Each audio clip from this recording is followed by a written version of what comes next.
You know, since 1999, it had been two sides of the same coin for these two franchises. The Knicks ranked 27 in win percentage since then, while the Spurs have won 5 championships and have the best win percentage in the NBA. This is all since 1999. So now, in this moment, in these finals, who has more pressure to win a ring? Is it Jalen Brunson and the Knicks, or is it Wemby and the Spurs? Go ahead, Stephen A. Or Perk. I'm sorry, Perk, go ahead. Oh, it's big body Brunson and the Knicks. Let's not forget now, Shay, the Knicks haven't been back to this place in how long? They haven't won the championship in what? I think is what you say, SA, 53 years or something like that, over 50 years. And I need big body Brunson to shut the haters up. I need him to go out there and do what they're saying he can't do as a small guard and lead this team to winning the championship. I need big body Brunson to go out there and go capture the title of being the greatest Knick ever. See, I believe in the next 3 to 4 years, Wemby is going to continue to be in the NBA Finals. He's going to have an opportunity to win the NBA championship. I can't say the same about big body Brunson. So the sense of urgency has to be there.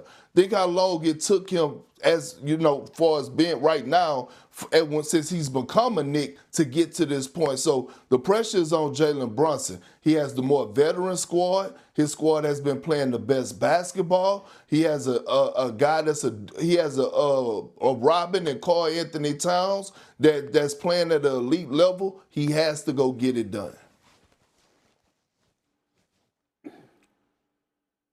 For debate purposes, you could easily say Wemby. I'm not going to do that on this show. I'm going to agree with you. But for a myriad of different reasons, Shay and Big Perk, that I want everybody, that the things that Perk didn't bring up. Yeah, there's pressure on the Knicks and Jalen Brunson.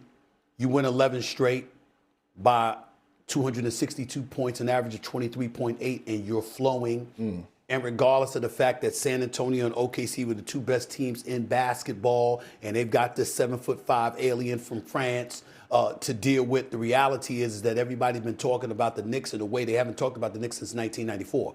When they went to the finals 27 years ago in 1999, we knew they didn't have a chance. You had to go up against Tim Duncan, Dave Robinson. You didn't have Patrick Ewing. You didn't stand a chance. We all knew this. Okay, so it was a foregone conclusion that the New York Knicks were going to lose, and they ended up losing that series in 5. What I'm telling you about 1994 is that you looked at Houston and you said, this could go either way. What's Ewing going to do against Olajuwon? What's the rest of the crew going to do against Olajuwon's supporting cast? You had those things, and it was up in the air. And, you know, John Starks plays big time in Game 6, but they're not able to close. And then in Game 7, he's struggling, and Pat Riley forgets that he picked up Rolando Blackman midseason for a reason and forgot and left him on the bench, which is something that Pat Riley, he was able to recover from it because he won championships in Miami. But certainly in New York, we never forgot that. Here's the biggest reason I'm going the Brunson route here. It's not just for Brunson. It's for the entire NBA. It's for the future of the NBA. We could look at, let me say this, let me see Shay and Perk when I say this. This is very, very important that everybody understands the magnitude of what I'm saying. Wemby's not going away.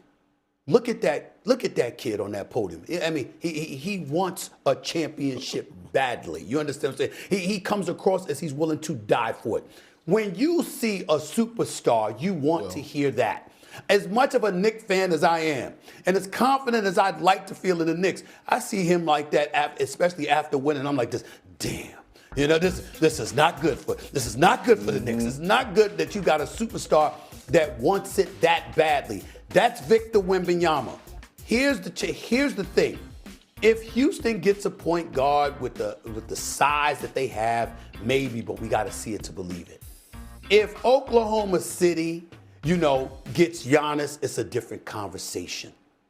But right now, if the New York Knicks don't beat the San Antonio Spurs, you're going to see a lot of hopelessness pervading throughout the NBA. It's like, how the hell are you going to deal with Wemby?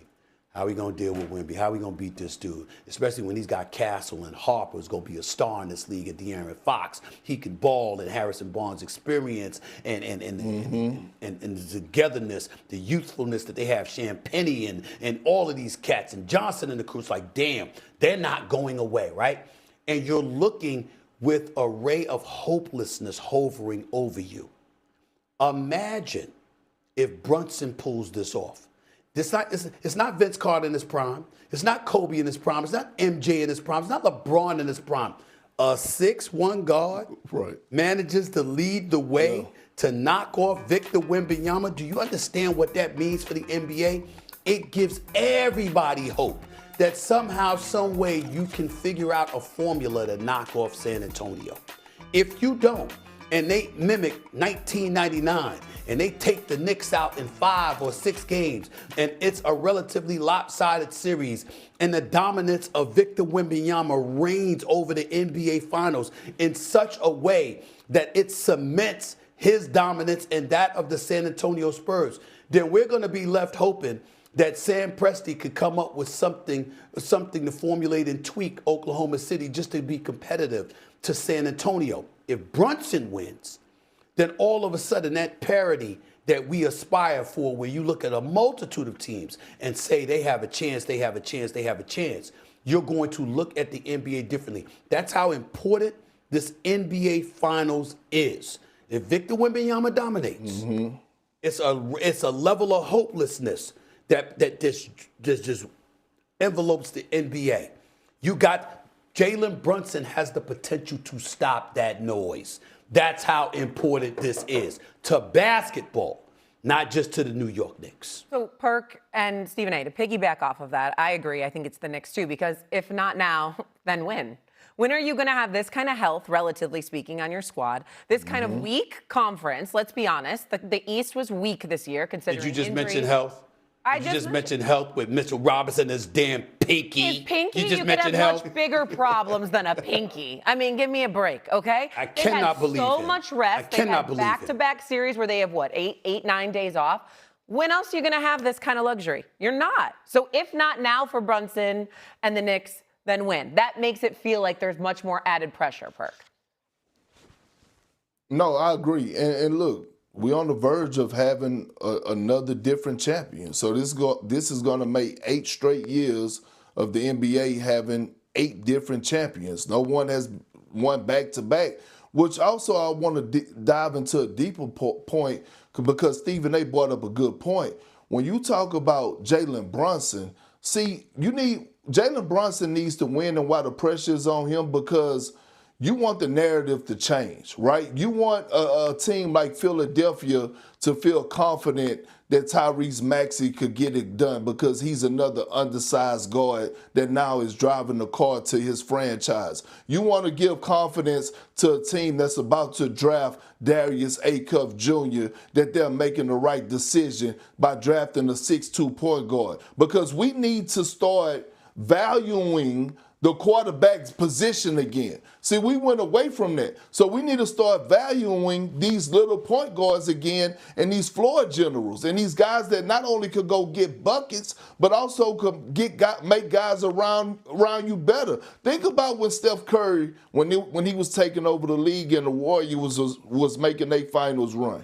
Every kid, every GM was trying to go out there and get what? Shooting.